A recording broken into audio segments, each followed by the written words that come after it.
기도하겠습니다. 거룩하신 아버지 하나님 감사합니다. 한 주간도 우리를 세상에서 지켜주시고 보호하여 주심을 감사드립니다.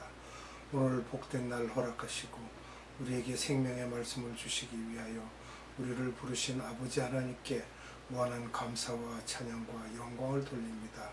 아버지 하나님, 이 시간 성령님께서 함께 하시고 성령님께서 충만하셔서 성령님께서 지시하시는 대로 살아계신 하나님의 말씀을 우리 영혼의 양식으로 삼을 수 있는 복되고 귀한 시간이 되어 아버지 하나님께 영광을 돌리게 하옵소서. 크신 은혜 부어주실 줄 믿사옵고 감사드리며 예수님의 이름으로 기도하옵나이다. 아멘. 오늘은 예수님의 지상명령에 대해서 말씀을 나누도록 하겠습니다. 지상, 이 땅 위에서 우리에게 위임하시는 거죠. 우리에게 이제 하나님의 복음을 위임하시는 것입니다. 삼위 하나님께서 인간 구원을 위해 이미 계획하셨다가 때가 되므로 예수님을 통해서 말씀하시는 것이죠. 창세기 3장 15절을 봅니다. 내가 너로 여자와 원수가 되게 하고 너의 후손도 여자의 후손과 원수가 되게 하리니 여자의 후손은 내 머리를 상하게 할 것이요 너는 그의 발꿈치를 상하게 할 것이니라 하시고. 아멘. 여자의 후손으로 하나님의 아들인 성자 예수님이 이 땅에 오셔서 인류의 죄를 구속하실 것을 말씀하고 계십니다. 그리고 2000년 후에 BC 2000년경에 노아의 후손이고 셈의 자녀이며 10대 자손인 아브라함을 통해서 그의 후손으로 여자의 후손이 나올 것을 말씀하고 계십니다. 창세기 12장 2절로 3절입니다. 내가 너로 큰 민족을 이루고 내게 복을 지어 주어 내 이름을 창대케 하리니 너는 복의 근원이 될지라.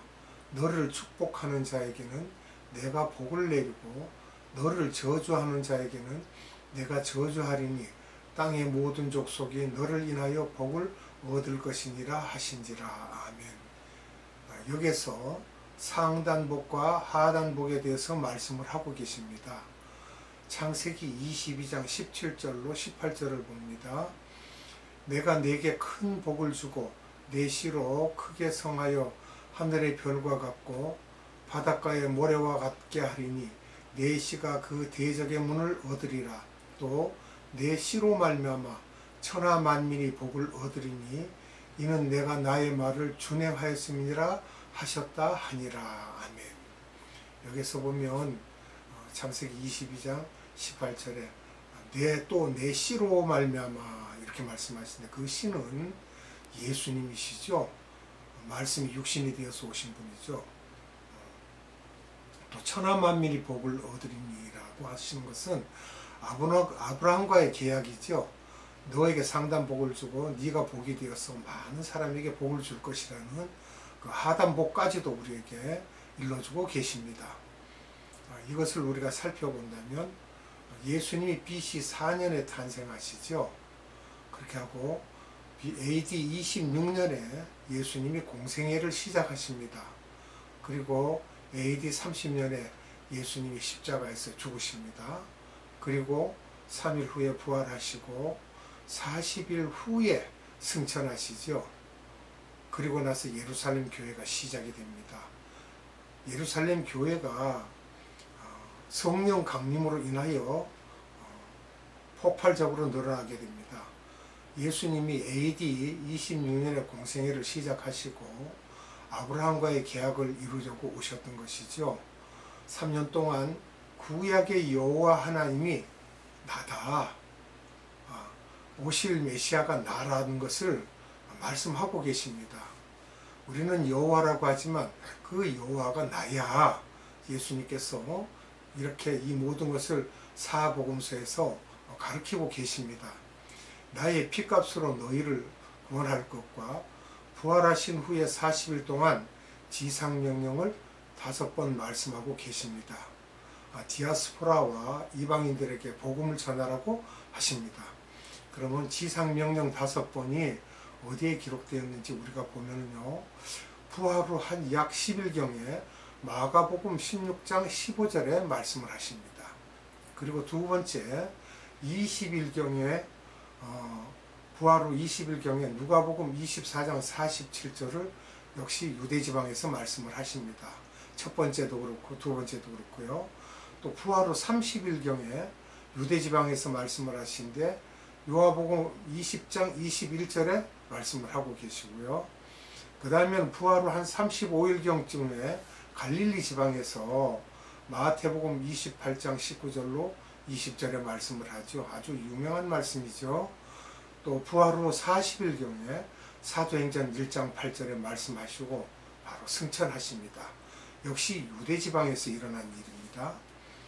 이렇게 40일 동안 아브라함과의 계약을 직접 다 이루시기 위해 끝까지 이 말씀을 가르치시고 우리가 순종하고 지켜나가길 원하셨습니다. 그렇게 순종하는 것이 진정 예수님을 사랑하는 것입니다. 우리가 예수를 믿는 믿음을 보이라고 한다면요, 우리는 믿음을 어떻게 보여야 하겠습니까? 믿음이 손에 쥐이는 것도 아니고 눈에 보이는 것도 아닙니다. 그러나 우리의 믿음은 증거로 나타나게 되어 있습니다. 예수님을 영접했다고 하는 분이 변화를 받지 않는다면 그분이 예수님을 영접하지 못하고 있는 상태이죠. 성령을 받지 못한 상태입니다. 성령을 받아서 변화가 된 사람이라면 즉시로 바울과 같이 예수를 구주로 영접하고 바로 돌아서서 복음을 전해야 할 것입니다.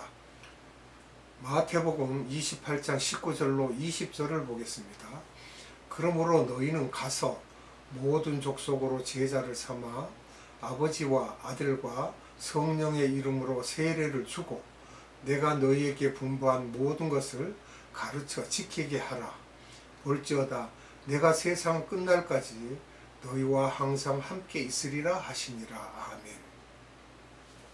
모든 족속이라고 하였죠. 이방민족입니다. 또 언어와 문화가 다른 민족들이죠. 개인이 아닌 민족별로 또는 족속별로 너희가 다 전하라는 거예요. 그래서 제자 삼는 방법을 말씀하시는데 지상 명령을 수행하는데 이렇게 하라고 하시죠. 가라. 먼저 떠나서 일을 할 수 있도록 이렇게 분사형으로 가라라고 말씀하시고 먼저 가야 됩니다. 그래서 예루살렘과 온 유대와 땅끝까지라고 하셨어요. 그 다음에 복음을 나누라는 것입니다. 세례를 주고라고 하죠. 세례를 주고 그 다음에 제자 훈련을 하는 것인데요. 예수님의 말씀을 가르치라. 내가 너희에게 보여준 것, 가르친 것, 내가 누구인지를 가르치라는 것입니다. 예수님을 영접했다 하고 성령을 받은 분은 이 일을 해야 됩니다. 그것이 증거입니다. 성령을 받았다는 증거입니다. 그리고 순종하여 지켜 행하라고 말씀하셨습니다. 우리는 하나님의 말씀에 순종하고 그것을 지키고 행해야 되는 그러한 사람이 되어야 믿음이 있는 자이며 성령을 영접해서 받은 자로 우리가 증인이 될 수가 있습니다. 그러나 예루살렘 교회는 이 지상 명령을 받고 나가지 않고 예루살렘 교회에만 머물러 있었으므로 바울을 불러 이방을 위해 일을 하게 하신 것입니다. 그래서 사도행전이 시작되고 이 사도행전이 AD 70년에 끝났지만 이때부터 이방이 복음을 받는 것이 시작되었으며 그 후 오늘날까지 사도행전 29장이 씌워지고 있다라고 보면 되겠습니다. 그럼 우리가 여기서 살펴볼 게 감람산 설교인데요. 감람산 설교는 예수님 재림에 대해서 말씀하고 계십니다. 예수님이 제자들에게 하신 마지막 설교죠. 십자가에 돌아가시는 그 주 화요일 날 감람산에서 설교를 하십니다. 마태복음 24장과 25장 전체입니다.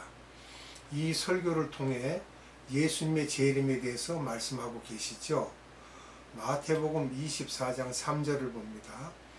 예수께서 감람산 위에 앉으셨을 때에 제자들이 종용이 와서 가로되 우리에게 이르소서 어느 때에 이런 일이 있겠사오며 또 주의 임하심과 세상 끝에는 무슨 징조가 있사오리까. 아멘. 예수님께서 우리에게 마지막 때 징조를 가르치기 위해 제자들로 하여금 질문하게 하시죠. 세상 끝에 어떤 일이 일어날 것인가 라는 것을. 마지막 때 가장 먼저 일어날 징조는 무엇인지 살펴보도록 하겠습니다. 마태복음 24장 4절로 5절입니다.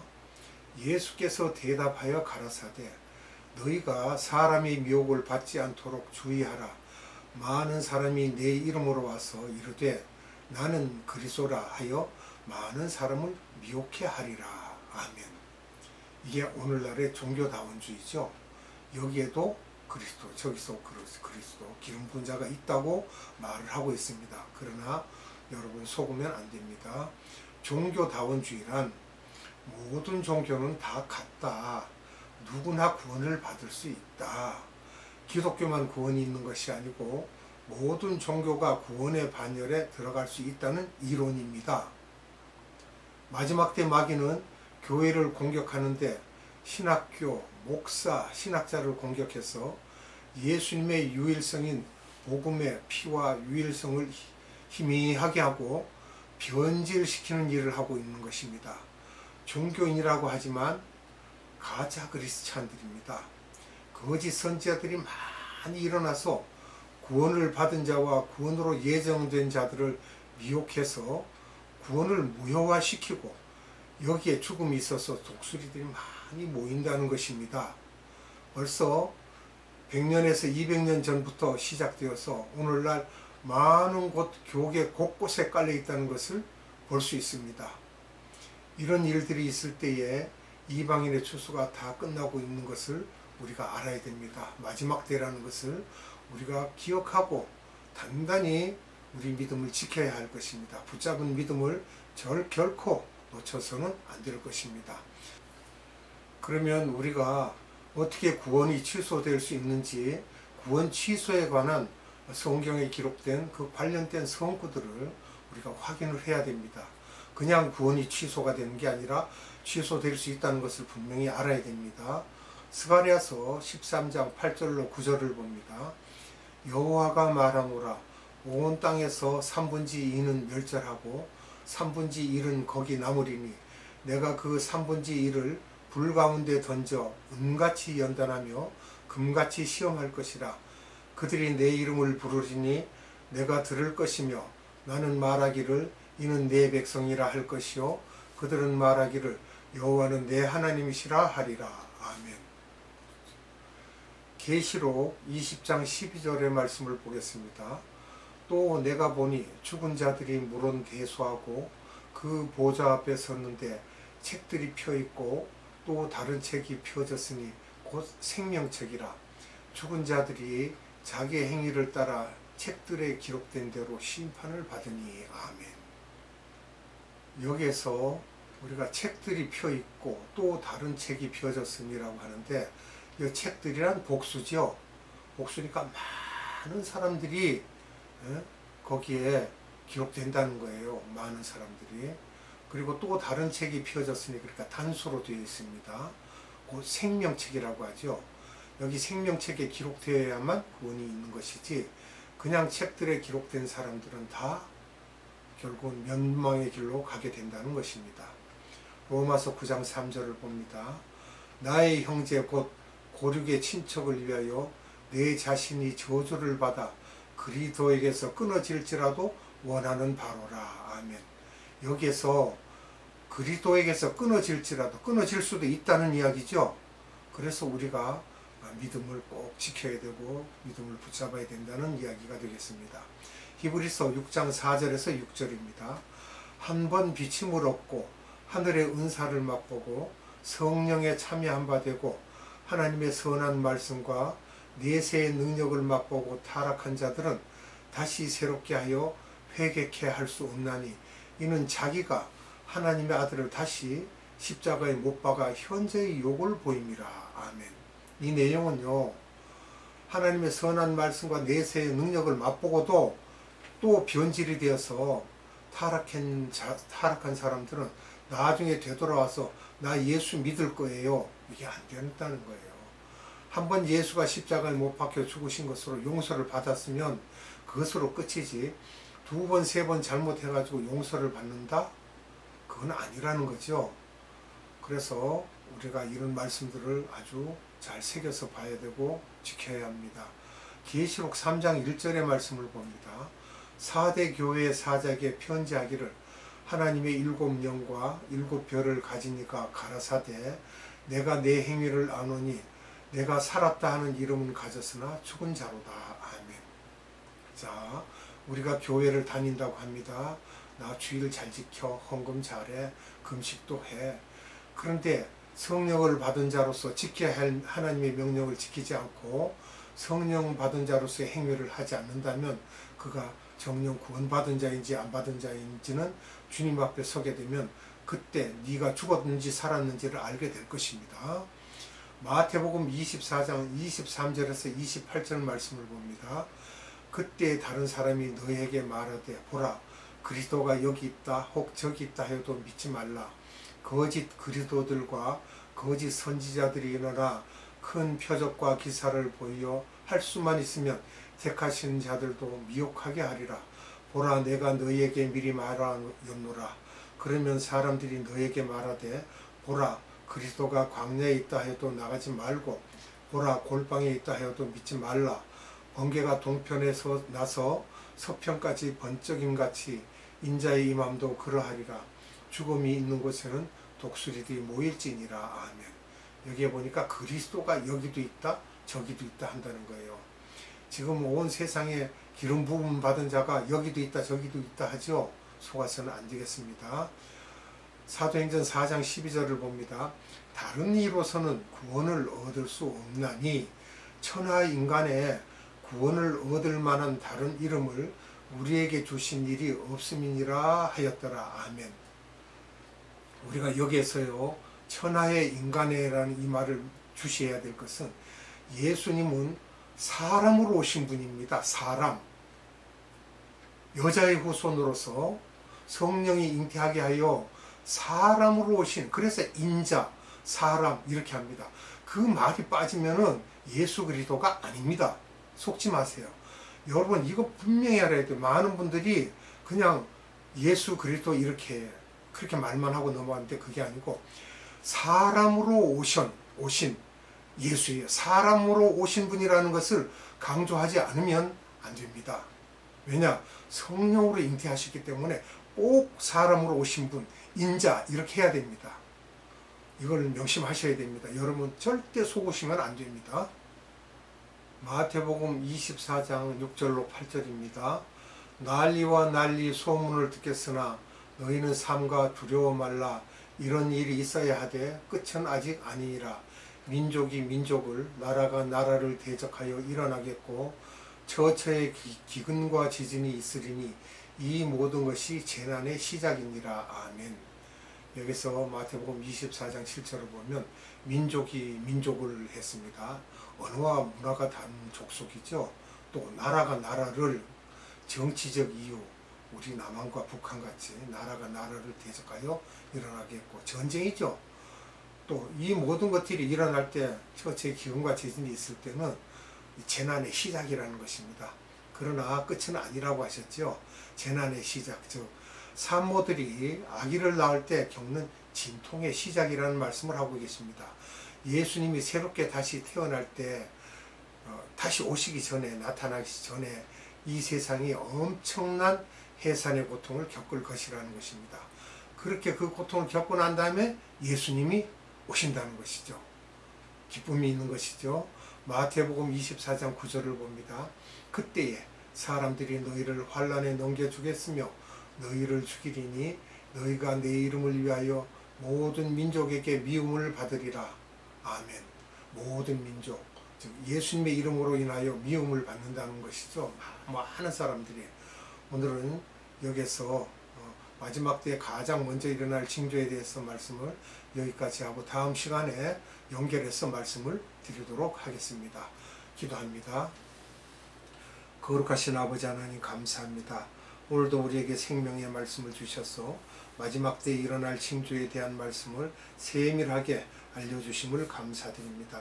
우리는 이 마지막 때에 결코 믿음 있는 자들로서 굳건히 믿음을 잡고 속지 않는 그러한 믿음 있는 자들이 되어서 하나님의 명령을 따르고 순종하는 그러한 믿음을 가지고 우리가 세상을 능히 이기고 살 수 있도록 은혜 위에 은혜를 더하여 주시옵소서. 오늘도 우리에게 생명의 말씀을 주신 아버지 하나님께 무한한 감사와 찬양과 영광을 올려드리옵고 예수님의 이름으로 감사하며 기도드리옵나이다. 아멘. 축도로 예배를 마치도록 하겠습니다. 지금은 우리 구주 예수 그리스도의 한량없는 은혜와 하나님의 극진하신 사랑하심과 성령님의 감화, 감동, 교통, 역사하심이 오늘 예배드린 모든 자들의 머리 위에와 이 나라의 많은 교회들 위에와 이 나라의 많은 선교회들 위에와 에바다 국제 선교회 위에 지금으로부터 영원토록 함께 하시기를 예수님의 이름으로 축원하옵나이다. 아멘.